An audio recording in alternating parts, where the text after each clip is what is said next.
Reddit, what was the stupidest thing you did as a child? I painted my mother's car with red wall paint. I thought I was doing her a great service. There is still some red paint in my parents' garage today.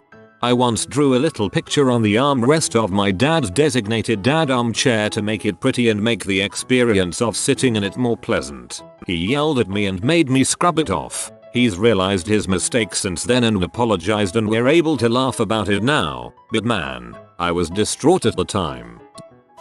Bungee cord tug of war. Yeah, the bungee cords with metal hooks on both ends. The first person to let go loses. The person that holds on longer wins. My oldest sister convinced me to help her with a project that was essentially this. I was 4. I lost. I don't know what she expected. I must have been about 9. There was a parachute training center nearby my house, so one day my siblings and I decided to sneak into the grounds and try out the assault course. Part of it was a huge climbing frame with a long rope at the end. 3M maybe. Guess who did a fireman's pole with a rope drop? Yup, had to cycle home with ripped palms. The pain was bad, but the smell from the friction was awful. I can see me doing this as a child. I had a clubhouse in my backyard and we made a booby trap that would drop actual bricks on someone's head if they came inside the door. I don't know what the frick we were thinking. I decided to test it out to see if it would work. It did. I don't know what the frick I was thinking. Pretty sure there's a nice scar on my head that won't be visible until I start balding in my old age. I blame Home Alone. My cousin and I were bored and doing our nails with the really cheap ones you glue on. We really were just playing with the glue and ended up gluing our feet together. It was funny until we couldn't get our big toes apart. Her sister comes in and tries to help, but no amount of lotion, soap, nail polish remover would get our toes apart. In the end, we just kind of ripped our feet away from each other. Mistake. To this day we argue whether it was worse to have skin ripped from your toe or to have someone else's skin glued to you. My siblings and I colored ourselves in with green felt tip pens and pretended we were Ninja Turtles. Took literally weeks to get rid of the slight greenish hue. OP said stupidest, not best. I put on every pair of panties in my drawer all at once. When confronted, I lied until my mom held up the giant wad of interlocking panties she found in the wash basket. When I was a 4, we went on a school trip to the fire station. The guy giving us the tour happened to be my best friend's dad. Towards the end of the tour, he got all of us together and told us that if we're ever in trouble and there's a fire, we should always find a phone and dial 999. When I got home, I thought that'd be a great idea to ring 999 whilst my mum was out of the room. The operator asked what the emergency was, and of course I said fire. After realizing that I'd made a terrible mistake, I decided to tell them a knock knock joke in an attempt to ease the tension before my mum came back in the room, and I hung up. Less than 10 minutes later, I hear sirens approaching, getting louder and louder before seeing a familiar red fire engine parked on my drive. Next thing I know, we get a knock at the door, and my mum opens it to find my friend's dad along with 4 or 5 other firemen. Obviously I cried my eyes out over the whole situation, and apologized for wasting their time. For the next year or so, whenever I heard sirens, I'd always ask my mum if it was police, ambulance, fire, as I was convinced if it was police, they'd be coming to arrest me.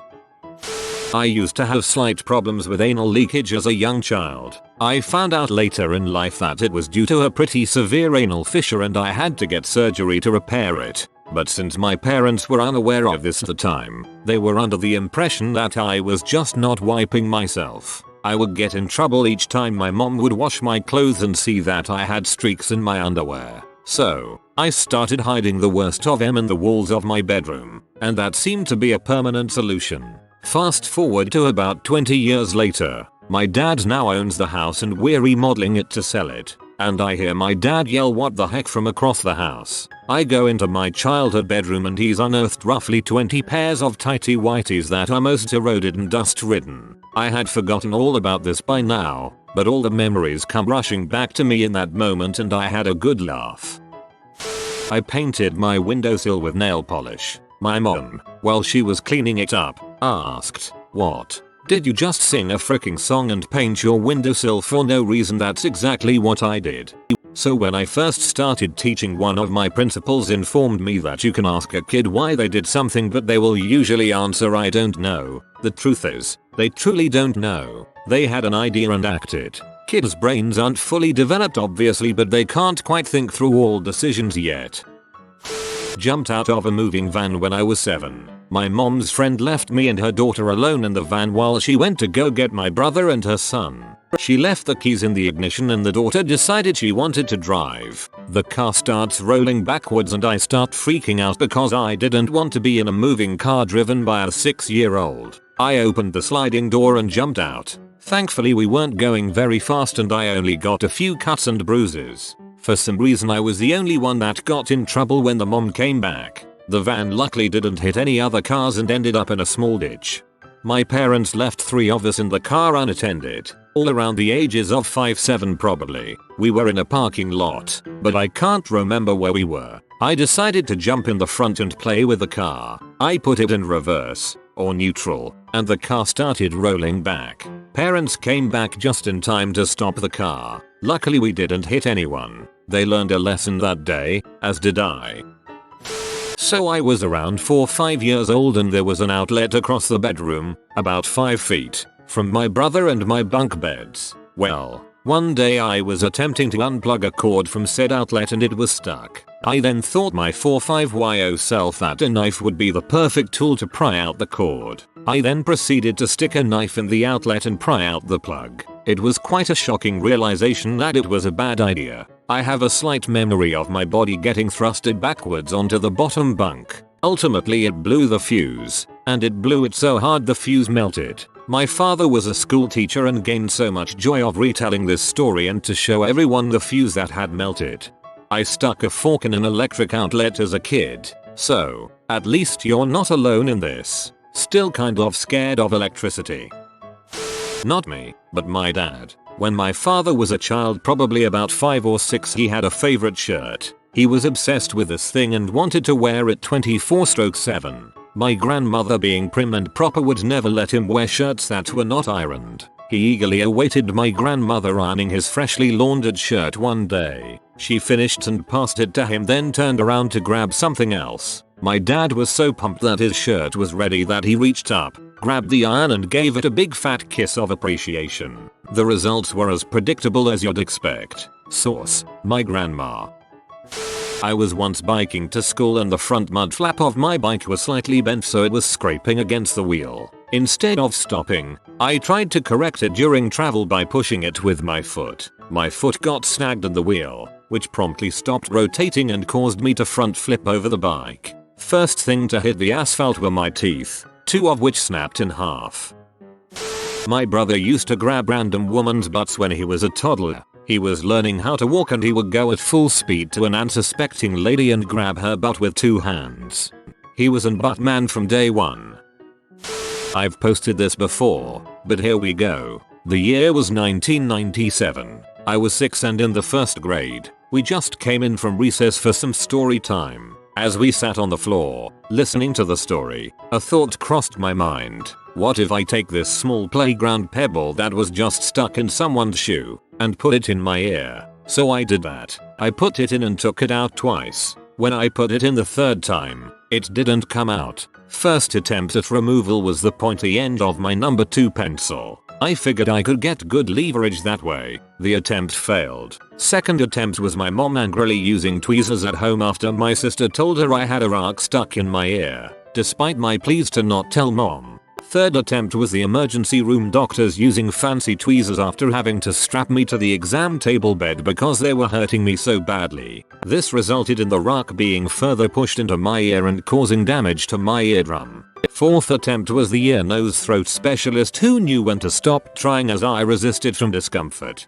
He informed my mom I would need to be put out and have my ear stretched to get it out as the rock was too smooth and coated in earwax. He also told us a fun story about a boy my age who put a bean in his nose and it sprouted. The final attempt was the surgery to remove the rock. The nurses asked me what I was going to be for Halloween and we discussed it until the gas knocked me out. I woke up screaming because I was so out of it and confused and did not know where I was. My mother still has the rock. She shakes the little jar at me every now and then. I am 27. My grandfather still calls me Rocky. TLDR. I put a rock in my ear when I was 6 and had to get it surgically removed after several minimally invasive attempts failed and caused damage to my inner ear. I can still hear out of it for now, but I will lose hearing in the ear prematurely. Have a nice one, Rocky. When I was 3 years old, my teddy bear got some dirt on it, so I put it in the dishwasher and ran it. No more teddy bear. I once put a bear near the fire so it would be warm to hold. That didn't go well either. Rubbed carrots in my eyes because my mum said they made your vision better. I'm pretty sure I'm still a disappointment to her. You lied to me. So when I was about 7 I loved Spider-Man. All I ever wanted was spider powers. I knew that it took radioactive spiders to get them and I had learned somewhere that microwaves use radiation, so I went around my backyard collecting spiders and as you might expect, I microwaved them. Obviously they died but I was determined. I quickly slapped the hot spiders onto my wrists. Not my brightest moment. When I was about 5-6, Dad would let me play with the garden house on a hot day, mid-80s, so I could 1. Play outside, 2. Play in the water and cool off, 3. It helped water the yard, and 4. It kept me busy so he could do whatever outside. One day he was letting me play across the yard with the hose where he wanted me to stay and play, as well as water the yard unknowingly to me. He was in the driveway working on the pickup with the hood open. I had seen him spray something on the engine and then go inside the garage, so I figured, hey, maybe it's hot too and I can help since I have the water hose. I came over and put my fingers over the end of the hose to make the water spray further, got the water to land under the hood on the engine, and held it there. I had never seen my dad run so fast, especially towards my direction. I got my butt whooped. Apparently he did a head gasket job and was about to put the valve covers back on. I helped fill the engine with water. This was a 1974 F100, and that was the last time I got to play with the garden hose. Even though I knew what was coming, that still hurt to read. Oh, Lord.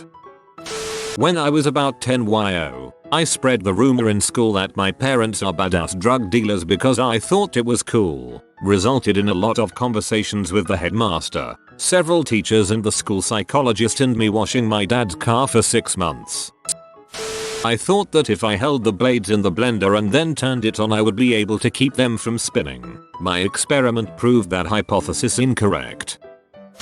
When I was 8 I stuck a pencil eraser in my ear because it felt funny. It got stuck and I didn't tell anyone because I was afraid I'd get in trouble. A few months later I failed the hearing screening at school and literally forgot about the eraser wedged deep in my ear canal. Had to see a specialist because of the level of hearing loss and he found the object. A week later I had surgery to have it removed and got to have ice cream afterwards. I still have the eraser in a scrapbook 32 years later. I mean that's cute but also you're nasty. My brother was maybe 3 and was laying this blanket out in the floor perfectly flat. It was so cute. Then he gets on the backrest of the couch and before anyone could stop him, he belly flopped onto the blanket. He started bawling. He thought the blanket would provide enough protection. I'm cracking up writing this. When I was 8 I broke a bowl but was so embarrassed that I broke it that I tried hiding it. I cut myself trying to hide the bowl and came to my parents bloody and crying.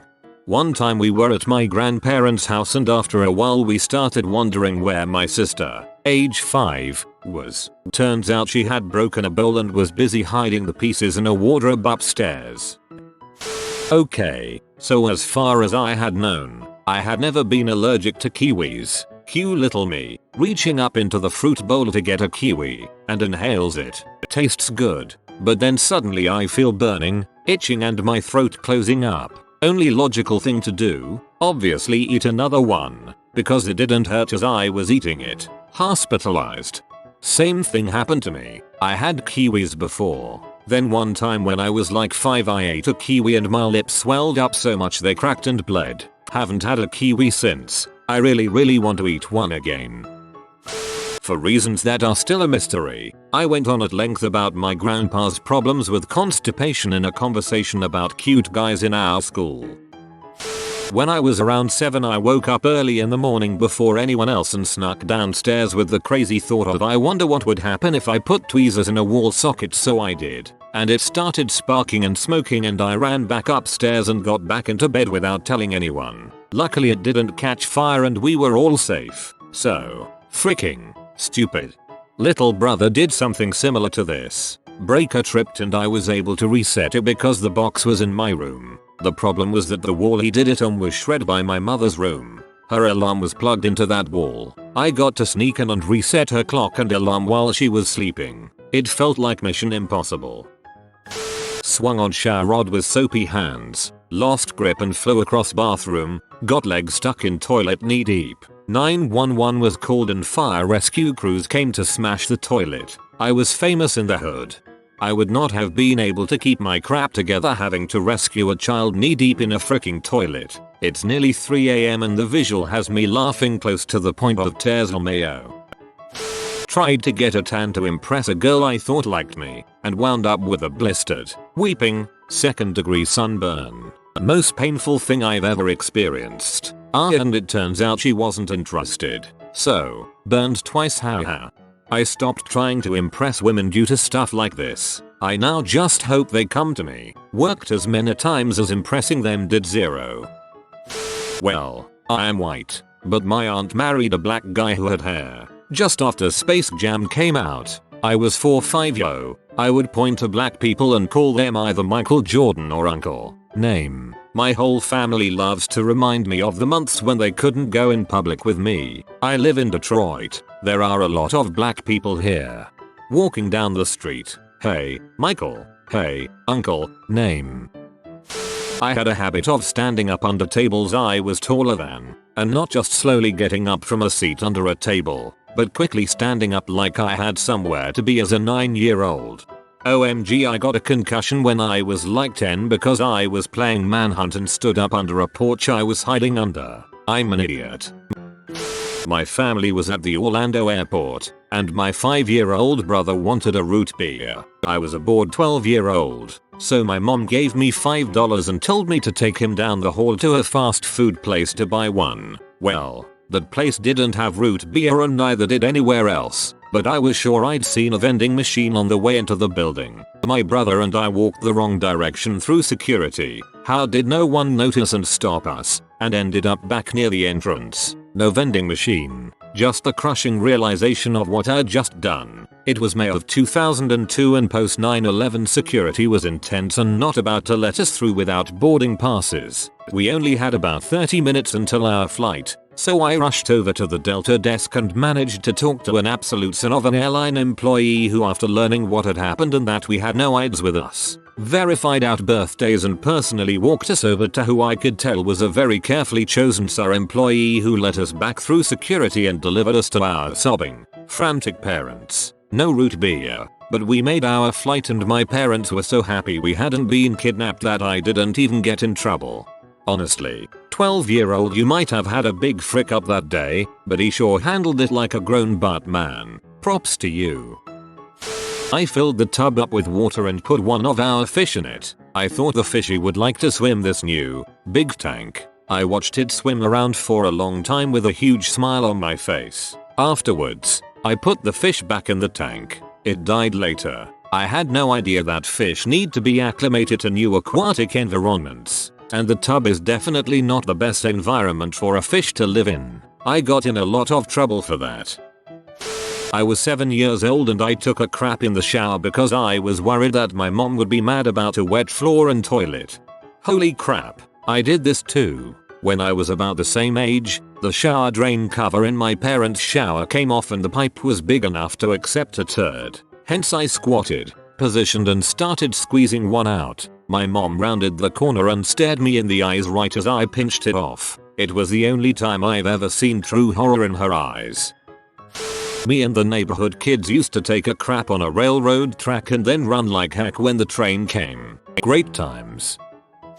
Not me, but my uncle. I'm currently staying at my grandparents' place and my grandfather took me for a car ride around the town. He was showing off all these places that were built up in the town over the 60 years he'd been there. We're going around the lake and he stops the car around 400 meters from the edge of the lake and points out towards a random house. He told me about how when my uncle was a kid, maybe 10 or 11, there was this drainage pipe that ran from this one spot where it appeared out of the ground and ran underground towards the lake, and then ran a further 200 or so meters underwater before emerging out in the middle. My grandfather found my uncle and his best friend Tim lying in this drainage pipe just barely holding on while it was lashing rain. The pipe was flowing really strong, and if they let go and fell into the pipe they were guaranteed dead. When he found them, my grandpa just slowly walked up to them and dragged them away by the wrists before giving them both the worst beatings of their lives. Neither of them died, at least.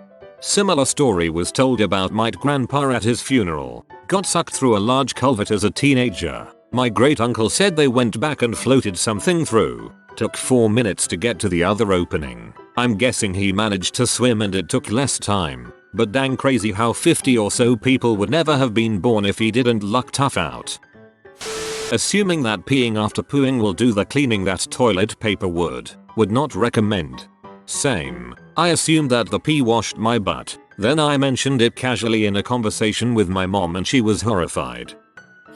Innocently commented on the number of African American people in the restaurant. I was probably 4 or 5 and according to those present, parents, grandparents, aunts, uncles, I gave my observation at a relatively high volume. The restaurant fell silent as all eyes fell on our table. Apparently I said, there sure are a lot of black people here. LOL, that's what you get, parents, when you don't filter your speech in the presence of small children.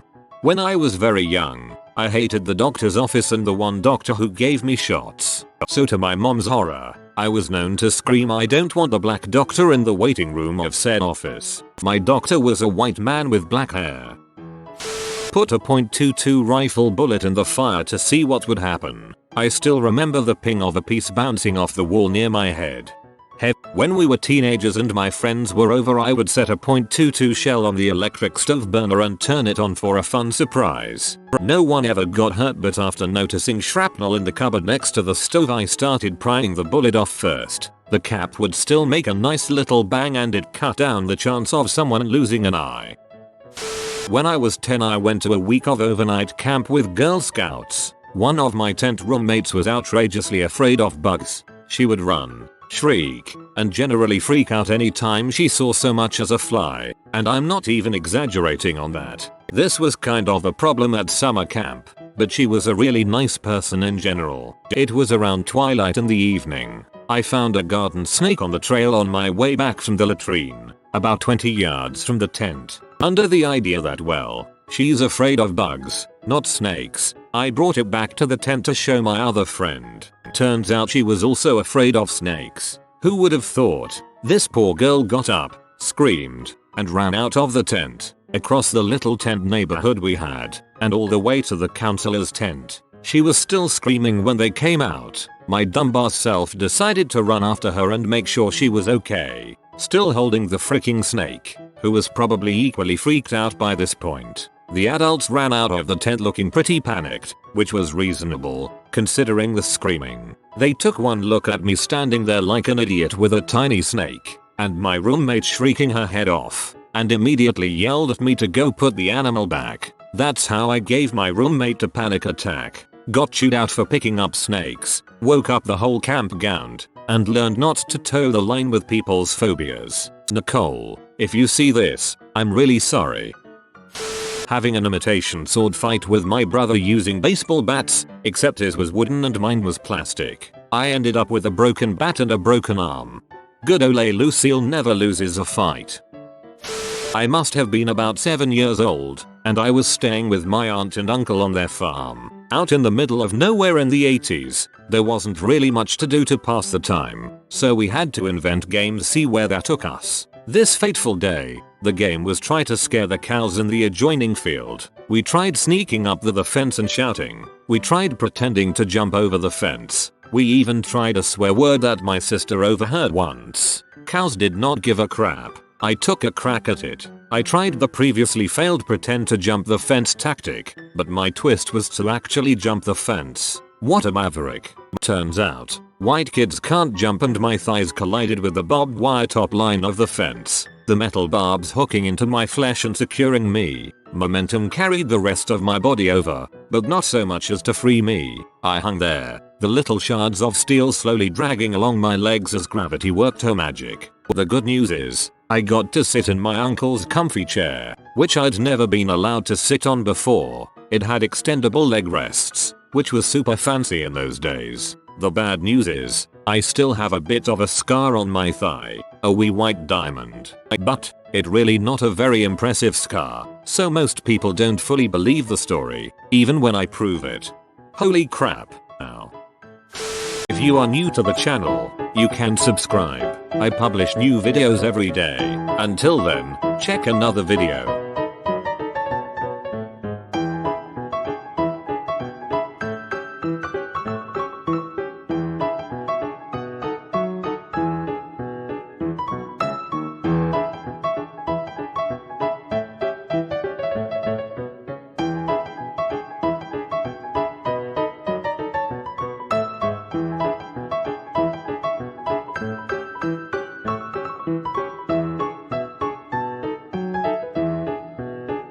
Bye for now.